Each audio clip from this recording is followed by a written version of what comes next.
Hello there, I'm Todd Weller. Thank you for joining today's Lunch and Learn served by the FileMaker team at Cross IT. Before we dig in, remember that you have a chance to win lunch on us if you leave a comment or ask a question during the live stream. Just make sure we have your email address so we can contact you. For today's serving of the Lunch and Learn, we are returning to our recent series of presentations on building layouts within our Claris FileMaker solutions, as we specifically talk about the portal object. We have a lot to cover, so let's dive right in.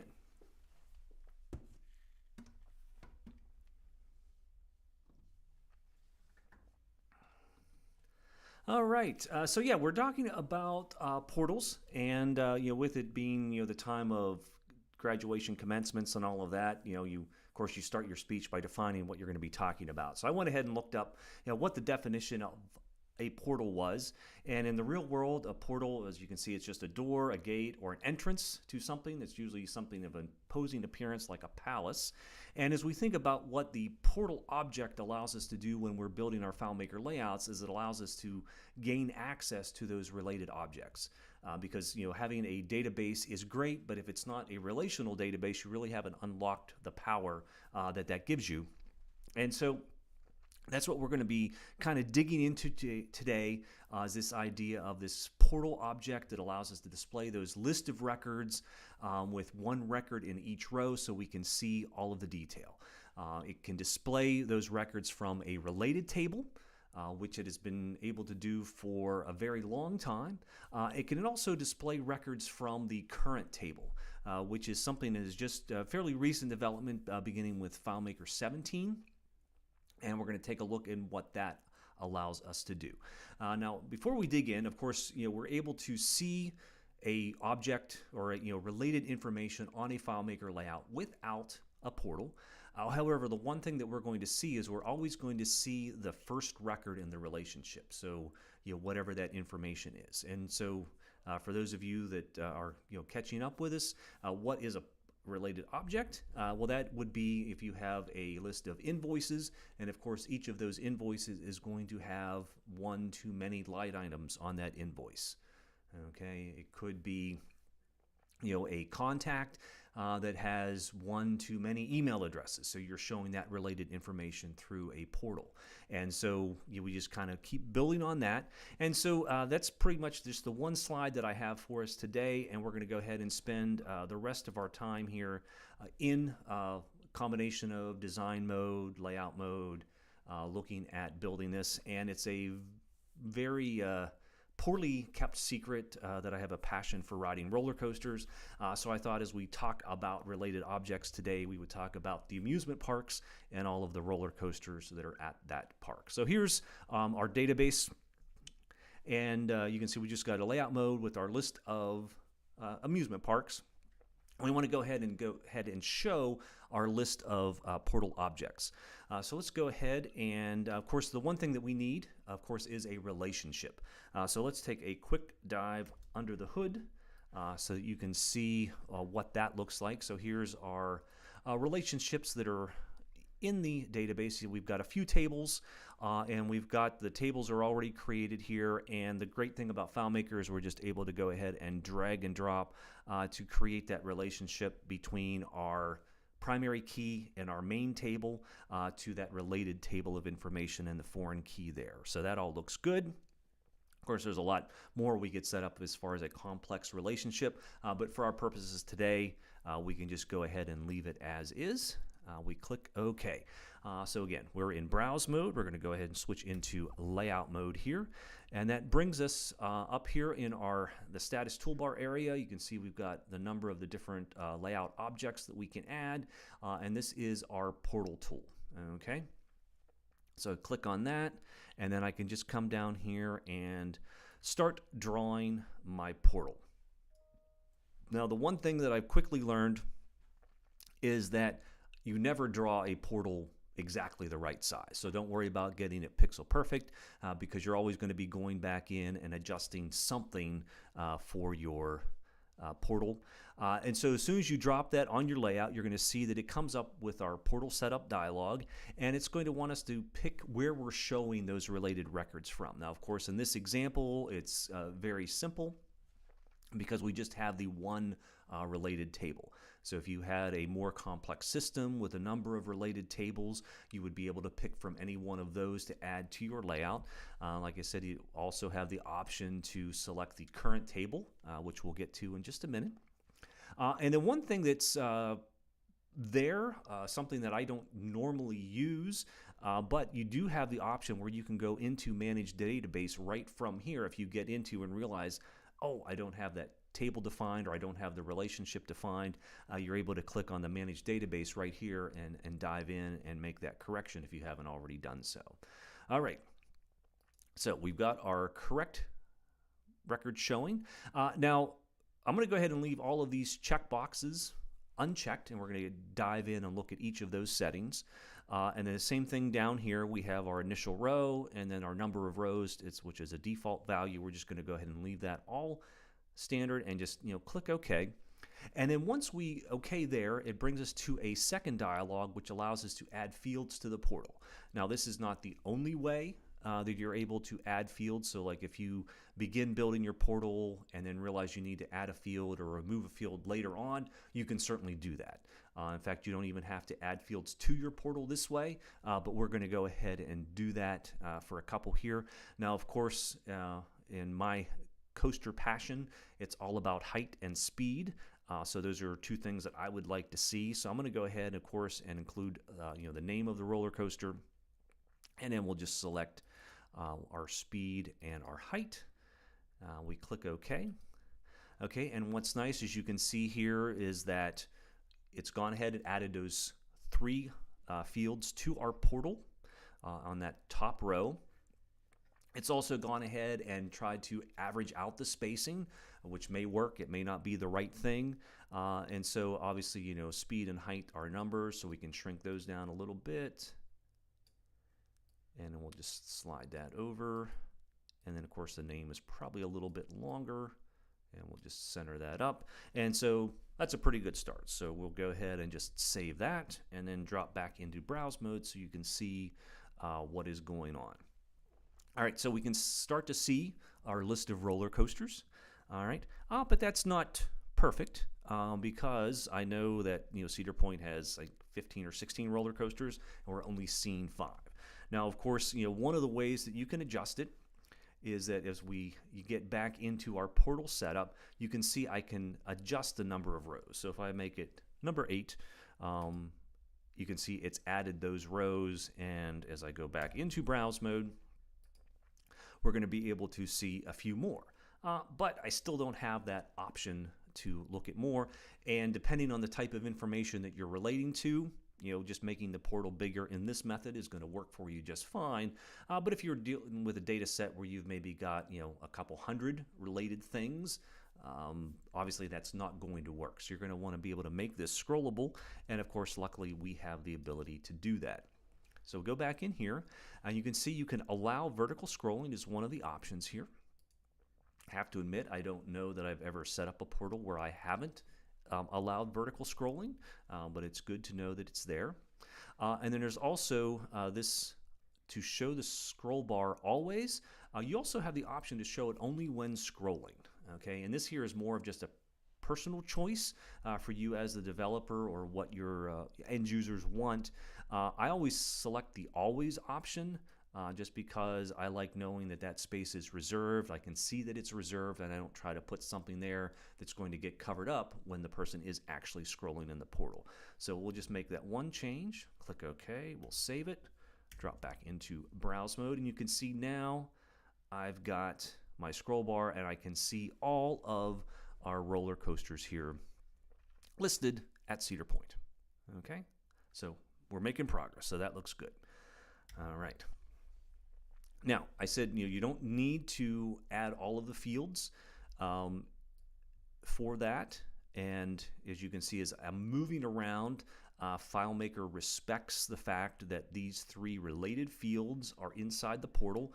So if I go to move the portal as one object, it's going to respect that and move with it, which is very nice. Okay, now you'll notice, of course, one of the things that did not happen is that I don't have any column headers. Okay, which, depending on the type of data that you're showing, may be self-explanatory, but you may want to have those headers there. So what are, one of the nice methods for doing that, I'm going to go ahead and shrink these down just a little bit more, because like I said, those are small values, is that we go over here on our Fields tab here when we're in layout mode, and you can see it lists all of the fields that we have access to. And of course, now that we have our relationship established, we can also look at the fields in the related table. Okay, so for example, I may want to select see which roller coaster is the oldest. I want to see the date that it's opened. Okay, but by changing my field placement and my drag preferences down here in this lower right corner, now obviously I'm just going to add one field for now, but typically when you're dealing with a portal, if you're going to place multiple objects, you're going to want to go ahead and select the side-by-side option, but then you can also select it to put the labels above. And so what that does for us, if I grab that particular field, I bring it over, and as I drop it on, you see it's added it, but it's also had gone ahead and given me our label for that particular column. Okay, and again, because I made sure that when I was placing the field that it was fully contained inside the portal object, FileMaker has recognized that that field now belongs to that portal, and so when I move it around, it's going to go ahead and respect that and move with it. Okay, so a very handy thing, we'll just go into, and I'm not going to worry about putting column headers on the rest because you don't need to see me take time to do that, but we'll just save it, go back into browse mode, and now I can see my dates. All right, so what's next? All right, well, I'm glad you asked. All right, so we go back into our portal setup. You'll see that there is one more checkbox that kind of goes along with this vertical scrolling, and that is you have the option to have it reset the scroll bar when exiting the record. Now, what that does, and again, this is going to be kind of either a personal preference or a preference of the users as to how it behaves. So we'll leave it unchecked for now, go back into browse mode, and you can see when I scroll down, if I were to click on this particular row, when I click out of the portal, it remembers where it was. Okay, now obviously if I scroll to a different record and come back to that amusement park, obviously the portal has reset and I'm now looking at the top row again. Okay, but if you don't want to have the user have to do that in order to have it reset, that's where you can come back into your portal setup, and then if you select that reset scroll bar when exiting option, click OK, we'll save it, we'll go to browse mode, and now like I said, we can scroll down, I can select a particular row of the portal, but when I go out, you can see as soon as I have exited the portal, now all of a sudden the portal has reset and it's jumped to the top. So again, it's there's no advantage one way or the other. It all comes down to either personal preference, preference of the users to determine how you want to use that setting. Okay, so next thing we want to talk about, but before we do there, I want to parenthetically insert a little bit of information, and I only say it that way is because how often do you get to say parenthetically, and that is to talk about this idea of the order, the way objects are displayed in FileMaker. And to do that, I'm going to go ahead and open up our data viewer here under the tools, just so we can see that. Okay, and I'm going to create a couple expressions because, as I alluded to at the beginning, is that if you have just a single related field on your layout outside of a portal, FileMaker is going to show you the first record in that relationship. Okay, so we're going to go ahead and we're going to create one that if I'm going to go ahead and just put in here, again, related value, and we're going to select the name. Okay, and we're going to monitor that. You can see that it says that it is the blue streak. All right, and I'm going to duplicate that, except this time what I'm going to do is I'm going to use the last function and put in my related field. So what this is going to do is it's going to go to the last record in the relationship, and it says it's the daemon drop. Well, if I scroll down to the bottom of my portal, sure enough, that is the last record.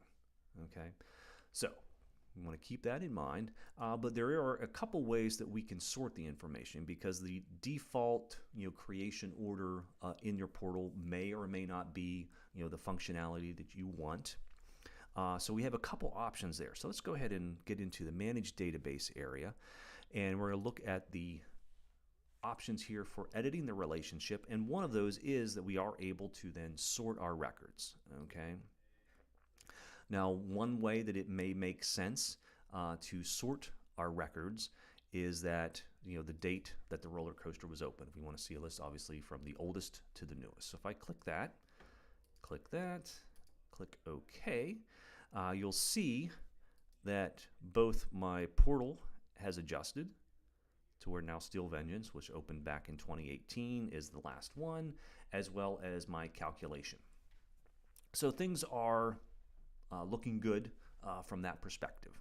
Okay, so that all kind of makes sense. But again, this may not be the way you want to present that information to your user. However, because of some calculation or some scripted action that's happening in the background, you need to maintain your relationship sort that way, but display the information differently.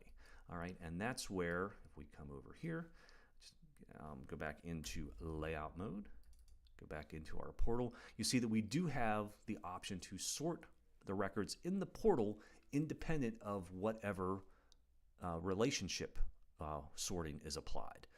So in this case, for a display standpoint, it may make sense to actually display the roller coasters by name. Okay, so now we click OK there. Like I said, that's pretty easy. Save it. Go back into browse mode. Now, of course, Blue Streak is still at the top because it's the first alphabetically. But now as I scroll down, I can see that Woodstock Express is here. But however, if I look over to the data viewer, which is again based on the relationship and not the portal, you can see that it's still the oldest roller coaster here at the top, newest roller coaster at the bottom. So that's very important to keep in mind, that the settings that you apply to your portal may or may not necessarily affect your calculations. So you just want to keep that in mind, because obviously if you're dealing with totals of money or counts or things like that, you just want to make sure that you have your relationship set up correctly.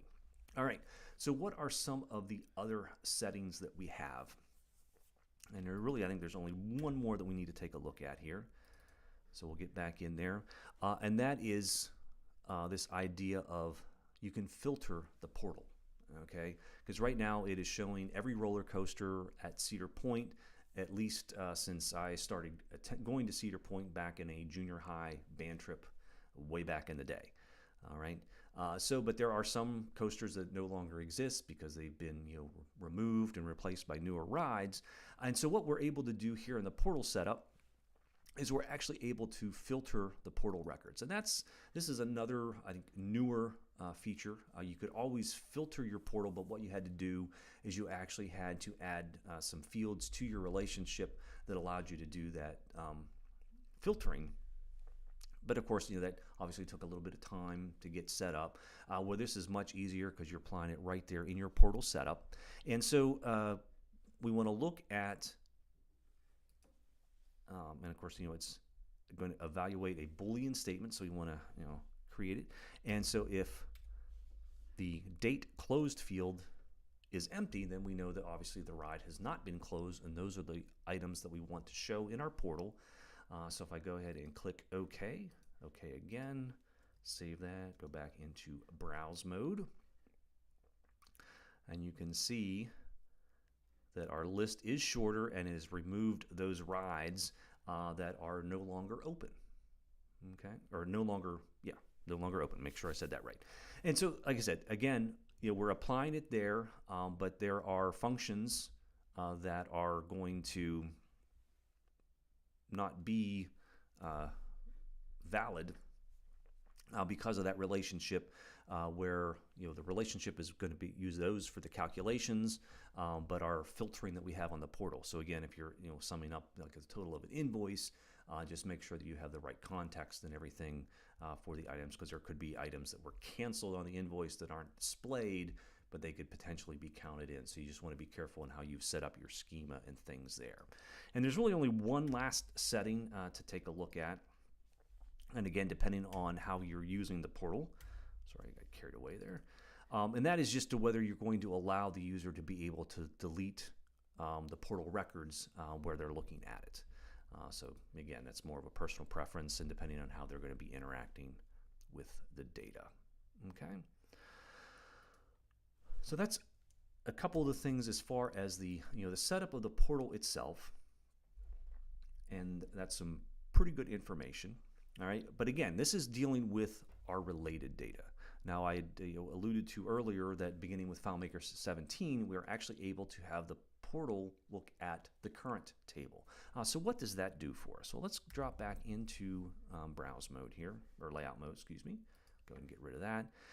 And what this allows us to do is that there's a common design pattern that some people call like the master detail or list detail view, where you can see a list of all of the unique objects that are in your current table over on the left-hand pane. And then the area on the right is the details about that particular thing. Now, this is something that you were able to set up in FileMaker previously. It required a self-join relationship, a lot of scripting and script triggers and stuff like that to make sure that it behaves properly. But because of the change that Claris has made to the platform, we're now able to do it right out of the box without having to go through a whole lot of effort. Which is very nice for us because we're able to deliver a very professional looking layout a lot faster to do that. So again, we'll just go up here, we'll select our portal object, and we'll just go ahead and drag it in here. And again, the setup is just the same, except I'm going to go ahead and select my current table that I'm working from. Okay, now you'll notice as soon as I do that, the options that I had before, they are no longer options, okay? And we'll see why that is as we begin to use it here. All right, so go ahead and click OK. And probably in this case, the only thing I really need to see is the name. So I'm going to go ahead and put that in there. All right, and just go ahead and readjust my sizing here just a little bit. All right, so save that. Go back into browse mode. Okay, now you can see here is that now we've got a list of a bunch of amusement parks. And so what's really nice as I click on the item, you can see that my details over here change. So I'm able to see the roller coasters in this portal of the related data, but then I can see all of either the places that I've visited or hope to visit here in the near future as I'm clicking and jumping around. So again, a great thing that you can add. Now, of course, one of the things that we haven't looked at is the stuff that we can actually do in layout mode to help improve the professional look of our portal that are not specifically to the portal object itself and what relation and table it's using. And that's just some of our setup things here, because obviously we can have it anchor at the bottom. Same thing on this one here. Okay, and so what that does for us now as we save it and go back into browse mode, as I increase the size of my layout, it also increases the size of the portal. So it's kind of filling up that space, making things look a little bit better, and certainly increases again what I consider the professionalism of a nice looking layout versus something that's just been thrown together. So looks good. All right. So what else do we need to cover? Let's go ahead and take a look at this, because this is something that is usually a nice thing to add depending on what your theme of your layout is, and that's there are a number of settings unique to the design and the viewing of the portal that you're able to set up here, and that is as we go over to our object, you can see there's the portal itself. So of course you get all the normal stuff as far as hover, when it's pressed, when it's in focus, if you want to tweak those things as far as lines and shading and background colors and all that kind of stuff. But then you also have the portal row itself. Okay, and that's where you can see that you have a primary row, which is just, I have it set as white, and then you have your alternate row, which I have for, that light gray, so you see a little bit of a contrast. Sometimes it's easier for users to pick out, the different rows. And then you also have your active row, which is where that that light blue color comes in for whenever something has been selected in that particular row, as well as your hover and your pressed conditions. All right, and so where that comes into play here is that you do have the option to use the alternate row state. You can also use the active row state. So if I were to disable the alternate row, click OK. Now I go back into Browse, so you can see that, and that is of course unique to each portal. So this portal over here is still showing the shading, where this one is not. But when I click on it, it's still highlighting blue to let me know that that is my active row of the portal. All right. So everything is looking good there. Check my notes here to make sure I'm not forgetting to talk about anything. All right. Well, I believe that is all that we have, officially anyway. So let's take a look here and see which questions have come in.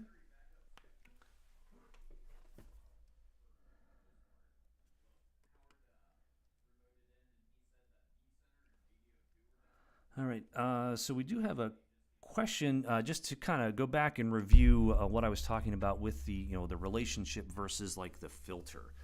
So kind of flying by the seat of my pants here, so just bear with me. But let's go ahead and we'll dig back into that. Okay. So what that is, and we're going to go ahead and go back to Cedar Point.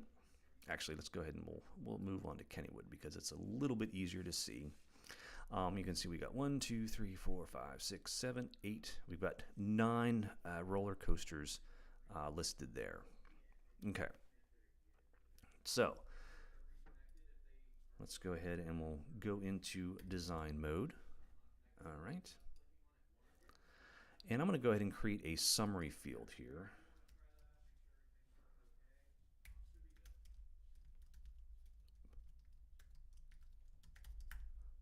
Okay. And that's going to be a, actually this is going to, even though it is a summary field, it is a calculation. Oh, actually it looks like I've already got it.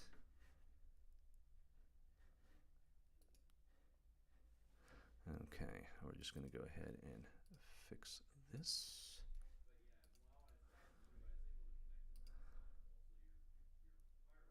Okay. So I click OK, and then again apologize for making this rather ugly, but we're just going to go ahead and grab that field, and I'm just going to go ahead and throw it up down here, I guess, since I got the space. Okay.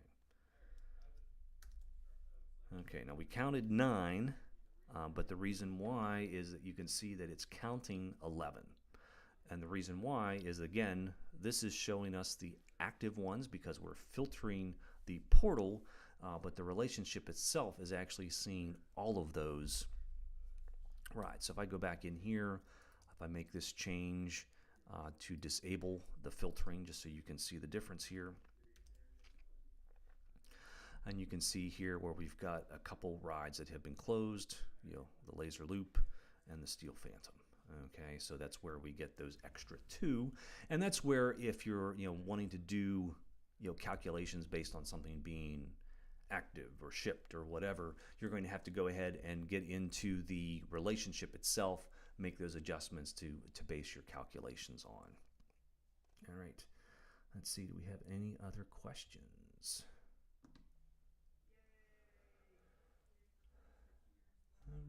All right, I guess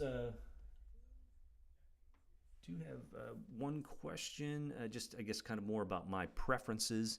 Actually, probably what you see is, I would say, most of my preferences as far as how things are laid out. Let's go ahead and go back so you can see the screen again. That is, where I do like, having, the ability to, use the alternate row state, things like that, as well as the active row. Now, one of the things that I'll do quite often, because typically, if the user, at least for the systems that I work, as I don't want the user to having to do a whole lot of data entry in the portal. It's more for display. And so what I'll do is I'll take, the option where I'll make, the fields transparent. I'll also set it to where, those fields cannot be, entered in browse mode because I don't want things to change. And we'll just go ahead and make that same change here so you can see it across the board.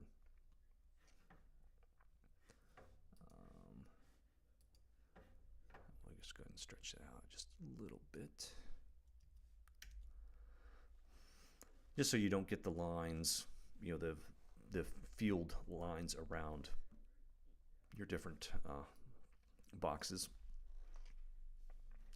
And so, like I said, that's pretty much kind of like my standard go-to, unless, there's specific requests or because we're, working on an existing system and want things to match. Those are kind of my preferences as far as how, I typically set up the portal. Now, the one thing that I did not show, and let me go back and jump into this, is that I was reminded that we've got our portal or our list detail view over here, and I had mentioned that there's options that we don't get. Well, the reason why is that if we were to do a search, you'll see that we don't need to filter this portal for our list detail or master detail because it is going to be based off of our found set. So we've got 13 amusement parks that I've identified as being in Pennsylvania with a roller coaster, and it knows that if I'm viewing that as my found set, those are the ones it's going to show me in our portal over here. And the same thing with the sort. I don't have to specify a sort because, again, the sort is going to be based off of my found set on my master detail. So you can see now that things are sorted. And as I scroll through, everything is coming up and it's behaving the way that you expect. But that's why those options are not options, is because it's actually tied to the layout and the context that you're working in as far as found set and sort order. Okay. Anything else?